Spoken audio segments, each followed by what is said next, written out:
Hi friends, welcome to Recipe Guru by Sumathi. நம்ம இன்னைக்கு பன்னீர் corn kebabs அதான் பார்க்க போகிறோம். வீடியோக்குள்ளே போகிறதுக்கு முன்னாடி யாராவது சேனல் சப்ஸ்கிரைப் பண்ணலையோ சப்ஸ்கிரைப் பண்ணி பெல் பட்டன் ப்ரெஸ் பண்ணுங்கள். ஸோ தட் நான் போடுற வீடியோஸ் உங்களுக்கு உடனே கிடைக்கும். ஆல்சோ ஃபார் நியூ அப்டேட்ஸ் என்னோட Insta handle recipe Guru by Sumathi account follow பண்ணுங்கள். இப்போ இந்த கபாப்ஸ் பன்னீர் கார்ன் கபாப்ஸ் எப்படி பண்ணுறதுன்னு நம்ம பார்க்கலாம். ஸோ இது ரொம்ப டேஸ்டியாக இருக்கும். நீங்கள் அழகாக ஸ்டோர் பண்ணி எப்போ வேணுமோ அதை நீங்கள் ஃப்ரீசர்லேருந்து எடுத்து பொறிச்சு யூஸ் பண்ணிக்கலாம். ஸோ ஒரு 15-20 டேஸ் இருக்கும் கூட ஸ்டோர் பண்ணலாம், நல்லாயிருக்கும். இப்போது இதுக்கு தேவையான இன்க்ரீடியன்ஸ்லாம் கொடுத்துருக்கேன். அது ஒரு ஸ்க்ரீன்ஷாட் எடுத்து வச்சுக்கோங்க, உங்களுக்கு யூஸ்ஃபுல்லாக இருக்கும். இப்போ நம்ம வீடியோக்குள்ளே போகலாம். நான் ஒரு 3 பெரிய உருளைக்கிழங்கும் ஒரு கப்பு கார்ன் எடுத்துட்டுருக்கேன்.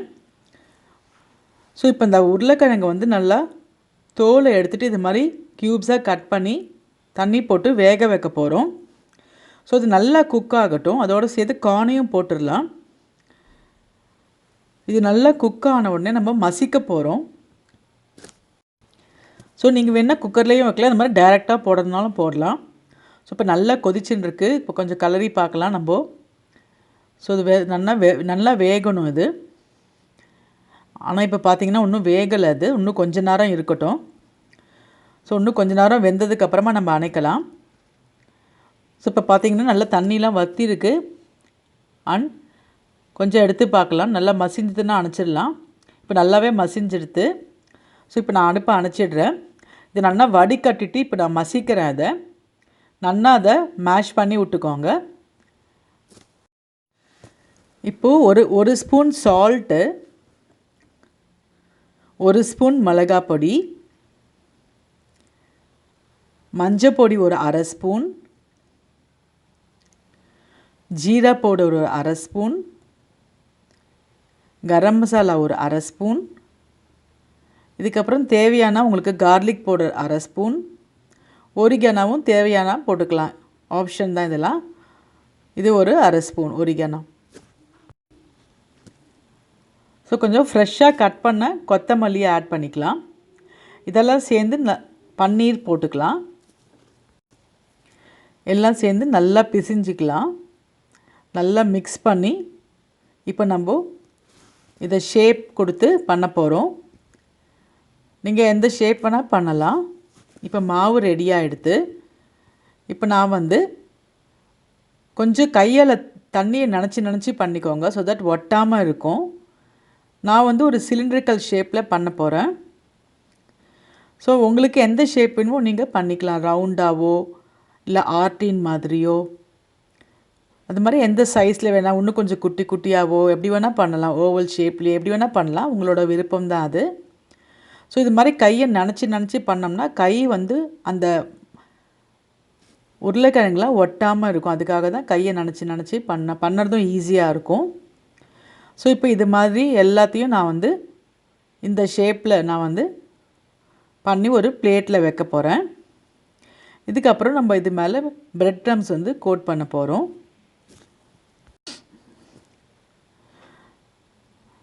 ஸோ இது நீங்கள் ஃப்ரீசரில் பண்ணி வச்சுட்டிங்கன்னா எப்போ வேணுமோ நீங்கள் பொரிச்சு எடுத்துக்கலாம்.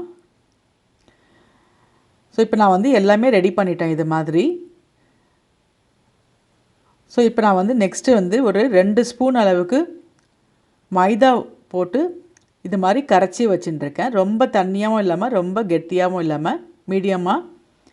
இப்போ நான் ஒரு தட்டை எடுத்து அதில் பிரெட் க்ரம்ஸ் கொஞ்சம் போட்டுக்கிறேன்.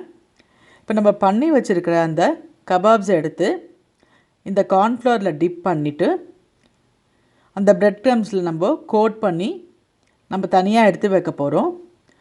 ஸோ இது மாதிரி எல்லாமே இது மாதிரி நம்ம பண்ண போகிறோம். ஸோ இதை நான் பண்ணிவிட்டு ஃப்ரீசரில் வைக்க போகிறேன். ஃப்ரிட்ஜில் கிடையாது, ஃப்ரீசரில் வைக்கணும். மினிமம் ஒரு 2-3 ஹவர்ஸ் வைங்க. அப்போ தான் நல்லா அது எண்ணெயில் பொரிக்கிறச்சே அந்த பிரெட் க்ரம்ஸ்லாம் விழாமல் நல்லா ஒட்டிக்கும். ஸோ இது மாதிரி நல்லா ரோல் பண்ணி எடுத்து வச்சிடலாம். எல்லா பக்கமும் அதை நல்லா அந்த பிரெட் க்ரம்ஸ் நல்லா அதில் ஒட்டிக்கிற மாதிரி நல்லா ஸ்ப்ரெட் ஆகிற மாதிரி பண்ணிடலாம். நீங்கள் இப்போ நைட்டுக்கு பண்ண போகிறதுனா கார்த்தாலையோ மத்தியானமோ பண்ணி வச்சிடலாம் நீங்கள் இது மாதிரி ஃப்ரீசரில். அண்ட் மெயினாக இதோட அட்வான்டேஜ் வந்து நீங்கள் ஒரு 20 நாள் ஆனால் கூட கெட்டு போகாது. ஆனால் ஃப்ரீசரில் தான் நீங்கள் வைக்கணும். ஒரு டப்பாவில் போட்டு ஃப்ரீசரில் பண்ணி வச்சுட்டிங்கன்னா எப்போ வேணுமோ அப்போ நம்ம பொரிச்சிக்கலாம். அப்போ கொஞ்சம் கொஞ்சமாக எடுத்து பொரிச்சிக்கலாம். உங்களுக்கு இவ்வளோ பெருசாக வேண்டாம்னா கொஞ்சம் சின்ன சின்ன ரவுண்டாக பண்ணிக்கலாம். ஸோ அதெல்லாம் உங்களோட ஆப்ஷன் தான். ஃப்ரீசரில் 20 நாள் ஆனால் கூட ஒன்றும் ஆகாது. டக்குன்னு எண்ணெயை மட்டும் வச்சு பொரித்து எடுத்துடலாம். ஆனால் அது வந்து ஃப்ரீசர்லேருந்து நல்லா எண்ணெயை காய வச்சுட்டு அப்புறம் ஃப்ரீசர்லேருந்து எடுத்து டைரெக்டாக நம்ம அதை எண்ணெயில் போடணும். எடுத்து வெளியில் வைக்கக்கூடாது அது ஃப்ரீசர்லேருந்து. ஸோ நம்மள கடையிலலாம் வாங்குவோம் இல்லையா, டீப் ஃப்ரை பண்ணுறதுக்கு அந்த ஃப்ரை ஆம்ஸ் அது மாதிரிலாம் வாங்குவோம் இல்லையா, ஸோ அதே மாதிரி தான் அது. ஸோ இப்போ நான் எல்லாமே இது மாதிரி பண்ணி வச்சாச்சு ரெடியாக. இப்போ ஃப்ரீசரில் வைக்க போகிறேன். ஸோ இப்போ நான் வந்து ஃப்ரீசரில் வச்சு எடுத்திருக்கேன். 3 ஹவர்ஸ் வச்சு எடுத்துட்டேன். இப்போ நான் எல்லாமே பொரிக்க போகிறதில்ல. ஸோ அதனால் கொஞ்சம் டப்பாவில் எடுத்து ஸ்டோர் பண்ணுறேன். ஸோ இப்போ இது வந்து நான் அப்புறம் எப்போ வேணுமோ நான் அப்புறம் பொரிச்சிக்கிறதுக்காக இன்னொரு நாள் பொரிச்சிக்கிறதுக்காக எடுத்து வைக்கிறேன். ஸோ இப்போ கொஞ்சம் இது மாதிரி நீங்கள் ஃப்ரீசரில் வச்சதுக்கப்புறமா இது மாதிரி எடுத்து நீங்கள் ஸ்டோர் பண்ணி வச்சுக்கலாம். இப்போ நான் வந்து இது 3 ஹவர்ஸ் இதை டீப் ஃப்ரீஸ் பண்ணிட்டேன். ஸோ பாக்கி இந்த டப்பாவில் போடுறத திரும்பி நான் வச்சிருப்பேன் ஃப்ரீசர்லேயே. இப்போ பாக்கி உங்களுக்கு பொரிச்சு காமிக்கிறேன் பாருங்கள்.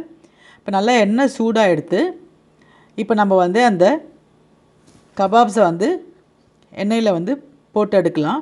இப்போ நான் ஃப்ரீசர்லேருந்து இப்போ தான் ஜஸ்ட்டு எடுத்தேன். இது மாதிரி நீங்கள் வந்து கரெக்டாக எண்ணெயை வச்சுட்டு அதுக்கப்புறமா தான் ஃப்ரீசர்லேருந்து எடுக்கணும் அதை.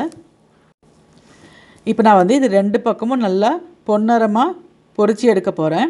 உங்களுக்கு வேணும்னா நீங்கள் எண்ணெய் வேண்டாம் அப்படின்னாக்கா ஷாலோ ஃப்ரை கூட நீங்கள் பண்ணலாம். ஸோ இப்போ நல்லா இதை திருப்பி திருப்பி விட்டு பொன்னரமாக பொரிக்கலாம். இது நீங்கள் ஒரு 2 to 3 வீக்ஸ் வரைக்கும் நல்லா ஸ்டோர் பண்ணலாம் ஃப்ரீசரில். ஒன்றும் ஆகாது, கெட்டு போகாது. ஆனால் ஃப்ரீசரில் வைக்கணும். எப்போ பொரிக்கிறீங்களோ அப்போ தான் நீங்கள் வெளியில் எடுத்து கையோடு டைரெக்டாக எண்ணெயை வச்சுட்டு அப்புறமா நீங்கள் ஃப்ரீசர்லேருந்து எடுத்து பொரிக்கணும். எவ்வளோ வேணுமோ அந்த குவான்டிட்டியை மட்டும் எடுத்துகிட்டு திரும்பி நீங்கள் ஃப்ரீசர்லேயே வச்சிடணும் டப்பாவில் போட்டு. அது மாதிரி இருந்தால் தான் கெட்டு போகாமல் இருக்கும்.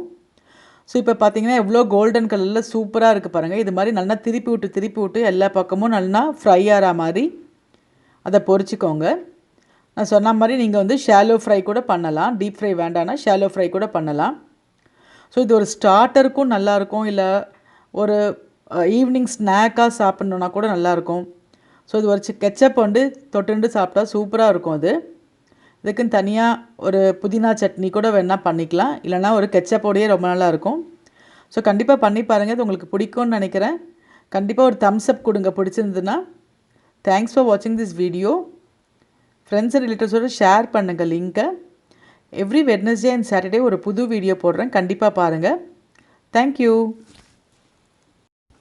இது வரைக்கும் சப்ஸ்கிரைப் பண்ணாதவங்க கண்டிப்பாக சேனல் சப்ஸ்கிரைப் பண்ணுங்கள் அண்ட் எவ்ரி வீடியோஸை பாருங்கள். தேங்க்யூ.